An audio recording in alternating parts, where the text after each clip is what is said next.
UPSC, BPSC, SSC या कोई भी ऐसी कंपटीशन में उसका एग्जाम हो और 15 दिनों के अंदर उसका रिजल्ट निकाला जाए। रिजल्ट निकालकर उसकी ज्वाइनिंग की व्यवस्था की जाए।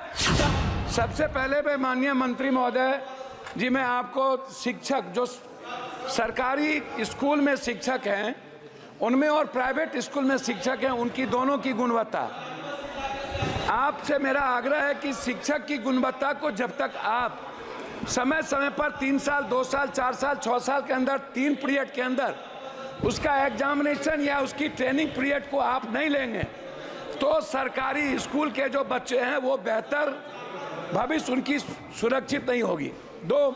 तीसरी चीज, जितना सरकारी स्कूल में और कॉलेजेस में बच्चे हैं 400, 800, 600, 700, क्लास इतने कम हैं। 8 क्लास है, 9 रूम है, 8 रूम है, 7 रूम है।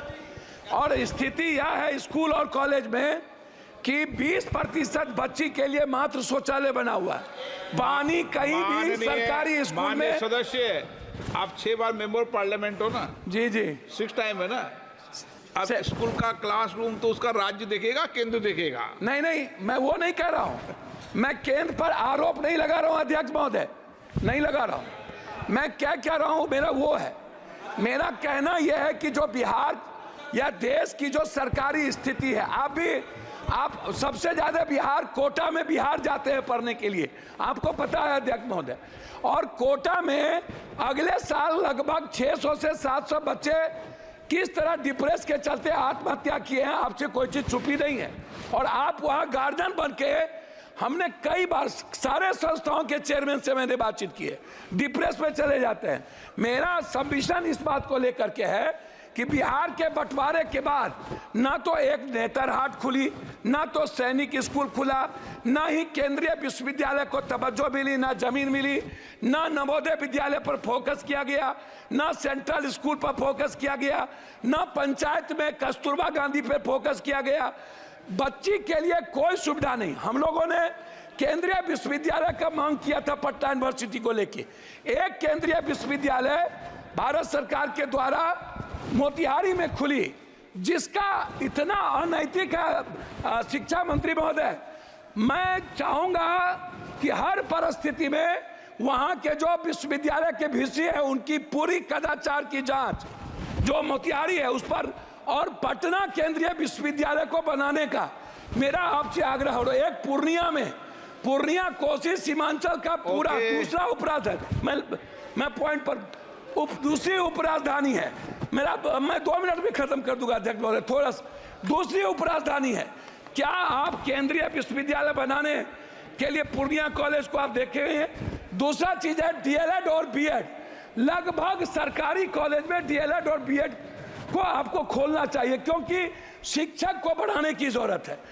उसमें हम कस्बा में और जगह चाहते हैं। इंटर कॉलेज को हम चाहते हैं रुपौली, और साथ साथ हम चाहते हैं कोढ़ा। इंटर कॉलेज हमारे क्षेत्र में सबसे ज्यादा कम है, उसमें हम आगे आपसे आग्रह करेंगे।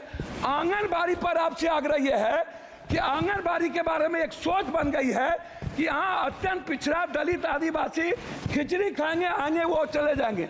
आंगनबाड़ी की सेविका की ना तो उसका क्वालिटी है, ना कोई क्वांटिटी है, ना उनकी तनख्वाह बढ़ती है, और ना ही बच्चों को आने का कोई सुविधा है। मेरा आग्रह इतना है आपसे कि जो बच्चे जाएं, जो कॉलेज के बच्चे हैं, लगभग कोचिंग के लिए बाहर जाते हैं, क्लास से बच्चे चले जाते हैं। स्कूल के बच्चे खिचड़ी खाने के बाद 80% चले जाते हैं, वो नहीं पढ़ते हैं। कॉलेज के बच्चे नहीं पढ़ते हैं, वो कोचिंग में चले जाते हैं। ये जैसे डीपीएस है, डीपीएस पर हाई कोर्ट ने कहा है, मैं लास्ट कर रहा हूं, हाई कोर्ट का आदेश है डीपीएस पैसा बहुत ज्यादा लेता है, उसको रोक लगाया जाए, नहीं लिया जाए। डीपीएस के जो संस्थापक हैं वो लगातार गलत कर रहे हैं। जैसे अंत में अध्यक्ष महोदय एक सेकंड में 2 मिनट में बात खत्म करिए तो अध्यक्ष महोदय एक सेकंड। यूपीएससी, बीपीएससी या एसएससी का जो एग्जाम होता है,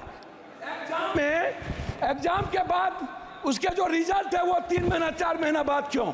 इससे बच्चे के भीतर डर है कि हमारी हेराफेरी होती है, मैं चाहता हूं जिसका फॉर्म भरा जाए बच्चे का यूपीएससी, बीपीएससी, एसएससी या कोई भी ऐसी कंपटीशन में, उसका एग्जाम हो और 15 दिनों के अंदर उसका रिजल्ट निकाला जाए। रिजल्ट निकालकर उसकी ज्वाइनिंग की व्यवस्था की जाए, तभी एग्जाम हो। अन्यथा